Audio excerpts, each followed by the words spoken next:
இப்ப அடுத்து உங்களுடைய நிலை என்ன? இப்ப நீங்க செய்யக்கூடிய விஷயங்கள்லாம் என்னென்ன சொல்லுங்கய்யா? இப்போது லௌகீகத்தில் இருக்கிறோம்.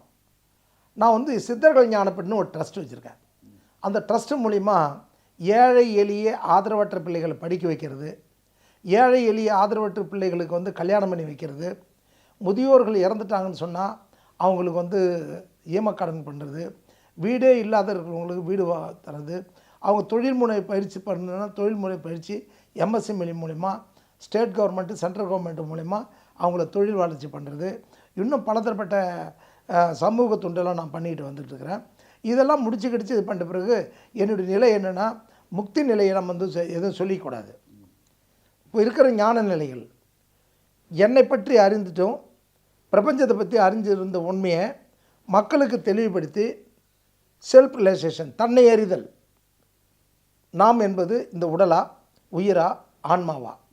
உடலாக இருந்தால் அழியக்கூடாது, அழிஞ்சு போகுது. உயிராக இருந்தால் பிரியக்கூடாது, பிரிஞ்சு போகுது. இது ரெண்டும் இயக்கக்கூடிய ஆன்மாவாக இருந்தால் தெரிஞ்சுக்கணும். எதுவுமே தெரிஞ்சுக்காமல் போகிறோம். அப்போ நம்ம யார்? இந்த நாம் யாருன்றதை தெளிவுபடுத்துறது தான் என்னுடைய ஞானம்.